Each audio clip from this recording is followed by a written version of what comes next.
Where to look for our relationship problems? If we can already find somewhere that causes us to start to distance ourselves from each other, then with this, we can begin to solve our problems. In today's world, people often distance themselves from each other and are unaware that they are doing it. Each of them goes their way, and at a certain point, fewer and fewer things unite them. They form less and less of a shared web and are more focused on themselves. That is why people distance themselves, making it difficult to meet somewhere in the middle. They need help finding that common ground. It is tough for them even to remember what brought them together in the past. People today are so far apart from each other, and they don't even pay attention to it. They are not aware that each of them is going their way. From research, in analyzing the issues arising, many times people revert to original agreements that had been made and will often question the validity of those agreements in times of crisis. On the other hand, the point is that certain things, specific issues, and certain topics constantly need to be revisited, because everything changes in life.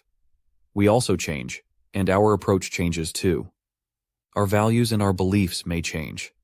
Certain things need to be constantly updated in your relationship, because if we don't do this, this happens. We move away from each other and don't even notice it.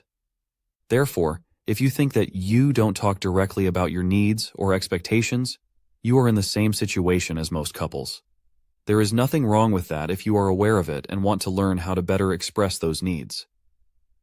The problem starts when you are aware that you don't talk about needs or expectations, and you ignore these issues. You don't want to learn this and pretend that this problem doesn't exist.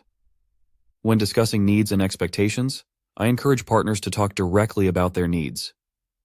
Look, I have these expectations of you, but I also have these needs of my own. On the one hand, it is good to express your own personal needs and expectations, while on the other hand, you need to remain open to feedback from your partner. It is an opportunity to say what you need and expect, but you also need to wait for your partner's response regarding how much of himself he is available to give. And when your partner responds, telling you what he can at that time give to you, he needs clarity regarding your boundaries and expectations.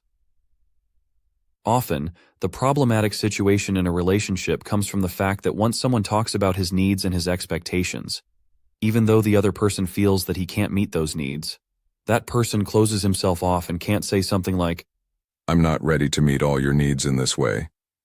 On the other hand, let's focus on what is crucial and most important to you. The point is that this telling of your expectations and needs should be direct. On the other hand, we should also listen to what the other person is ready for. If our partner is having a difficult time in his or her life, it's not as if he or she will abruptly start changing his or her approach to us because we tell this person about our needs and expectations. Sometimes you must find that compromise somewhere, and sometimes you must find a suitable solution for both of us. Still, it's not necessarily a solution that will immediately meet all your needs and fulfill all your expectations. If you want to learn to talk about needs and expectations, you must do it in 2 steps. First, express your needs and expectations and listen to what the other party says. How many of these needs can I meet today? And what am I certainly not able to do? This is very honest because then we can reflect. Okay, I can accept for a while that you can't meet all my needs, but you must know that after a certain period of time, I will need to have those needs met, otherwise I will just be unhappy. The point is to give yourself time. On the other hand, in situations in which someone responds to these needs, the other party tells him, "I will never meet these needs, so either we'll agree on something important to you or never find some common agreement." It's worth knowing this because you can then think for yourself. Am I generally able to accept that my partner's needs will never be fulfilled? Will I seek the fulfillment of this need outside?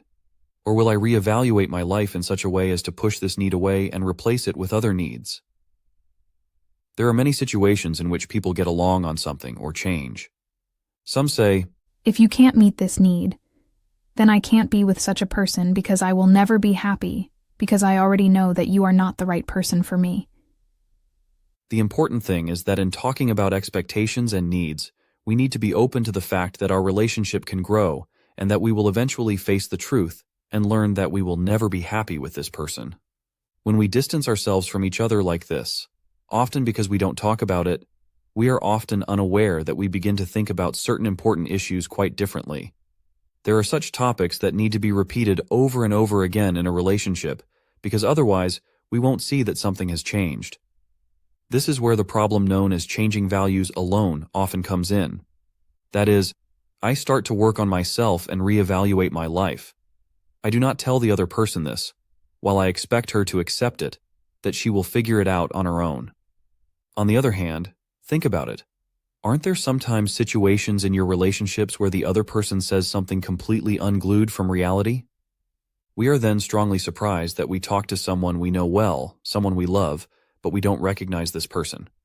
And that's the point of the situation, that such a person is reevaluating on his own and not showing us this process of reevaluation, changing something in his head, changing his attitudes, his values, and then judging us and saying that we are somehow blocking his development, blocking his happiness. We don't even know what's going on. What are the most common reasons that we distance ourselves from each other? Of course, the first reason is that we don't have time to talk together and that we don't have time, just the two of us. The next issue concerns spending time together, but we need more time to talk. The point is that we are often next to each other rather than with each other. We're watching TV series, browsing on our phones, or sitting on social media. Of course, we get satisfaction from being close to each other, from doing something together.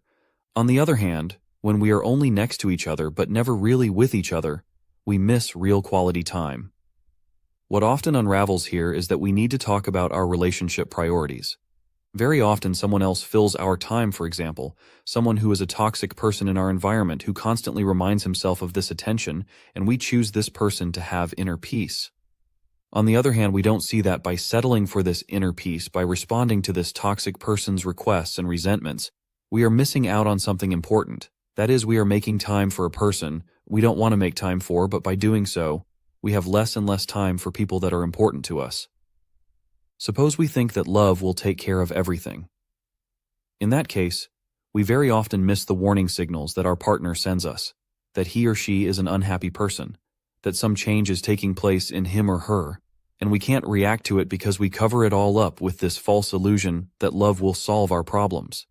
And sometimes we can't solve our problems because we've grown so distant from each other that we can't even meet in some common place and talk calmly. After all, grief, disappointment, and resentment speak through us, and there's no love there. Only the illusion of love was supposed to solve all the problems and lead us to a corner in life. You have listened to these various problems in the relationship regarding why we are moving away from each other, then consider how to talk about such issues. If you want to discuss your relationship problems, ask yourself, are both parties ready for this? Are both parties open to changing in some way? Are both parties ready to give up something to do something new, to break this routine? That's why sometimes it's worth asking the other person, do you even want to change something? Are you ready for this change?